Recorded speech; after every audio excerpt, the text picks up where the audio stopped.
Homework 3.5, number 2, 68 and 79. Number 2 says, analyze and sketch the graph of the function. Label any intercepts, relative extrema, points of inflection, and asymptotes.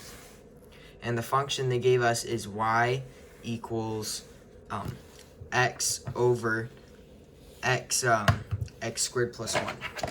I'll put this down. All right. So for the first step, I had to find the x-intercept and y-intercept and domain. So I put 0 equal to the function to find the x-intercept, which is 0. And I put x as 0 to find the y-intercept, and y was also 0. And then the domain, because this function continues forever left and forever right, because there's no points where it cannot be. Its domain is negative infinity to positive infinity. Right, for the second point, for the second step, I had to find the first derivative of the function. And so first I used I used a product derivative form, and I found out the top was x squared plus 1 minus 2x times x over x squared plus 1 squared. And after that, I simplified that down, and I got x squared plus 1 minus 2x squared over x squared plus 1 squared. And then I simplified it further by subtracting the x squared and minus 2x squared to get minus x squared plus 1 over x squared plus 1 squared. And then for the third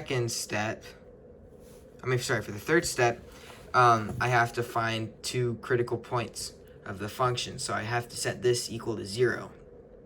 But before I do anything, I have to be able to factor this. So when I factor it, it should equal x times negative x plus 1. And to find the critical points, I set x equal to 0 and negative x plus 1 equal to 0. Oops, I'm going to put 0 there. And the critical points I get for that is x equals 0 and x equals 1. And then for step 4, I have to find the second derivative. So I take this and I used product form again to get me x squared plus 1 squared minus times negative 2x minus negative x squared plus 1 times 2 times x squared plus 1 times 2x over x squared plus 1 squared squared. It's really long. And so first I used the quotient rule to get that not the product, quotient rule. And then I simplify this by multiplying this out to get x to the 4th plus 2x plus 1 times negative 2x. And then I multiply everything in here out, first by distributing the 2 to get 2x squared plus 2, and then multiplying everything inside of there by 2x's again. So then it becomes 2x cubed plus 4x cubed plus 2x. Boom, 4x cubed plus 4x, not 2x, 4x. And so by simplifying that down, I get this. And then after that, I simplify it further by multiplying out these two and these two. So then I get minus 2x to the 5th power minus 4x squared minus 2x plus 4x to the 5th plus 4x to the 2nd minus 4x to the 3rd minus 4x.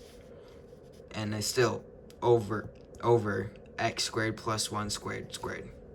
And so after that, I need to simplify it further by canceling out by subtracting, adding the x to the 5th powers to get me 2x to the 5th. And then the negative 4x squared and the 4x squared cancel out. And then the minus 2x minus 4x come together, and those make negative 6x. And the negative 4x cubed just comes down, bringing me for the numerator 2x to the 5th minus 4x cubed minus 6x over x squared plus 1 square square. So that is for finding the second derivative. Now, step 5 is I need to set the second derivative equal to 0 to find my other critical points. So first, I take my equation, and then I multiply out the denominator, which still just leaves me with 2x to the 5th minus 4x to the 3rd minus 6x. And then I gotta set that all equal to 0. And then I take out the 2x, which leaves me with x to the 4th minus 2x squared minus 3. And then after that, I factor the inside of this. So I get x squared plus 1 times x squared minus 3. And so I set 0 equal to 2x and 0 equal to x squared plus 1 and 0 equal to x squared minus 3. And I get x equals 0, x equals negative 1, and x equals the square root of 3. And so all my critical points are x equals 0, x equals 1, x equals 0, x equals negative 1, and x equals the square root of 3. So what I do is I take my smallest root, critical point, and I start that here. So it goes negative infinity to negative 1, and then next highest is 0. So it goes negative 1, and then negative 1 to 0, and then 0, and then the next highest after that is 1. So 0 to 1, and then 1. The next highest after 1 is square root of 3. So then 1 to square root of 3, and then square root of 3, and then it goes from square root of 3 to infinity. And so next, I have to plug negative 1 into the y, into just the original equation. So for that, I put it in there, and then I get, for the numerator, negative 1 over 2, or negative 1/2. So I put that in there. And then next I have to do 0. So I plug 0 into the equation. I get 0 on the numerator, and then 0 squared is just 0, plus 1, 0 over 1 is 0. So I just plug 0 into there.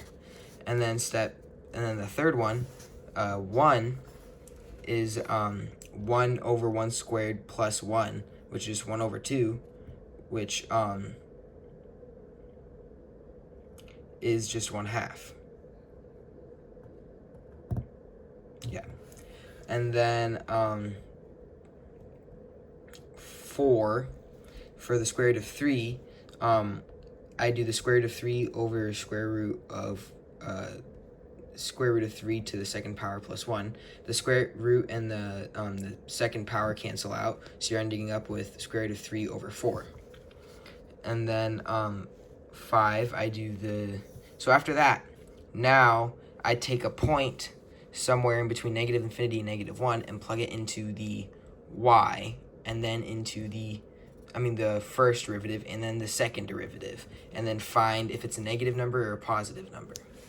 So for plugging it in for the first derivative equation, you should get 3 over 25, negative 3 over 25, which is a negative number.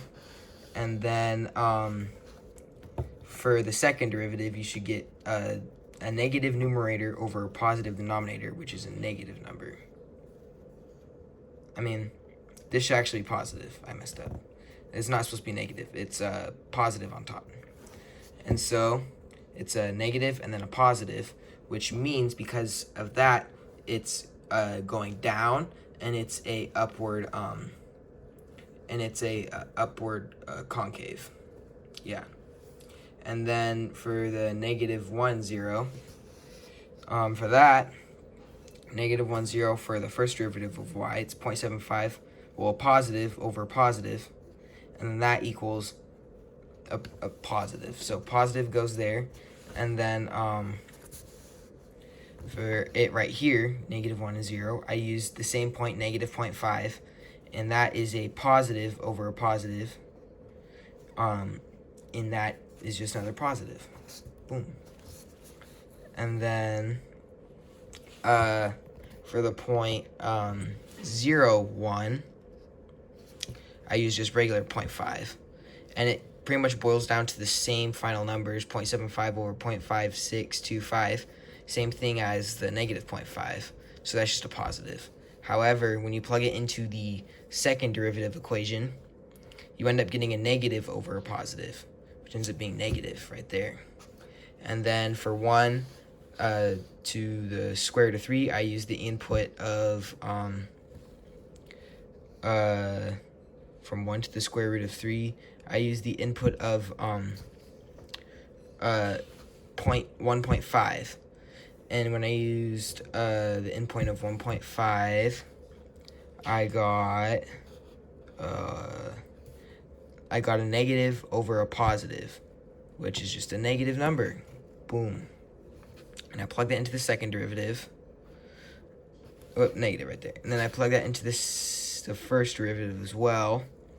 And it's also a negative over a positive. A negative 1.25 over a positive 1, which equals negative. So it's negative point. And then square root of 3 to infinity, I chose the point 2. So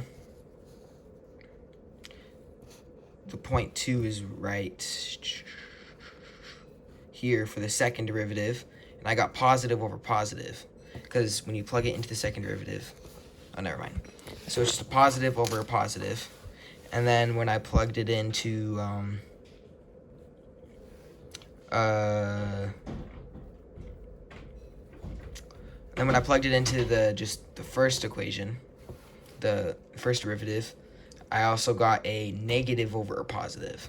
So that's a negative and positive. So for this point right here, it's increasing and has a upward concave. And for 0, 1, it's going upward because of the plus and has a negative concave or down concave. Then this one's going down and also has a down concave. Then this one's going down still, however, it has an upwards concave. And so, because it's going from negative to positive, and these two are the same, I can say it's a relative minimum. And because these two right here are staying the same, then it's an inflection point, because the y derivative points are the same, positive, going up. And because these two right here are changing from positive to negative, and these two in the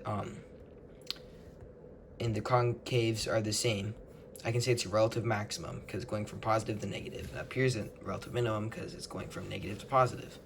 And then the next one, it's still the same sign in the y derivative, meaning it's an inflection point. And so when you come over here to draw the graph, first you put down your important points. So you got the -1, you got 0, you got +1, and then you got the square root of 3, which is about right there. And so it's coming down and then has an upward turn, kind of. So it's kind of coming zoop. And then the next point, it's going up at a concave up. And then it's a concave down, but it's going up. So it's kind of like that to this point. And then it's concave down. And then it's concave up, but decreasing at an asymptote all the way there. So that is problem 2. And then problem 68 says, use the graph to find A, the intervals on which the graph f is concave up or down, B, the intervals when f prime is increasing or decreasing, and C, when the graph of f has a point of inflection. So A, because for A, from point -infinity to -2, because it's on the x-axis, because it's below the x-axis, it's a concave down. And then from point -2 to 0, because it's above the x-axis, it's a concave up. And then because from 0 to -2, it's above the x-axis as well, it's also a concave up. And because from 2 to infinity, it's on the bottom, it's a concave down. And then for B, when it is concaving up, that means the point is increasing. So when f prime is increasing. So when f prime is increasing on -2, 0, and 0, 2, the intervals, because the concave is up. And it's decreasing when it's concave down. So -infinity to -2 and 2 to infinity. And the point of inflection is when you got 2 of the same concaves in a row. So right here, the point of inflection would be 0 because you got 2 up concaves. And then Problem 79 says identify the real numbers x0, x1, x2, x3, and x4 in the figure that satisfy each statement. So when f prime of x equals 0, it's x0, x2, and x4 because it's the bottom of all of the concaves. So right here and right here and right here. This is not a concave because it's on a slope, and this is not a concave because it's at a point. So the two tangent lines don't progressively meet together. F, the second derivative of 0, x2 and x3, because they're still on the same slope all the way down between point x1 and point x4. So there's no change in direction. It's all downslope. And then for C, f prime of f to first derivative of x does not exist. Well, that's x1 because it comes up to a point. And in order for there to be a derivative, it has to progressively get to that point with the tangent lines. But right here, it just cuts off. So it's x1 because it does not exist. And D, f has a relative maximum. And the maximum, the highest point we could see on here, is x1, which is right there. And then f has a point of inflection. And I said x2 and x3, because your point of inflection is when f of the second derivative of x is equal to 0. And we know that x2 and x3 are equal to 0, meaning that they're also the points of inflection.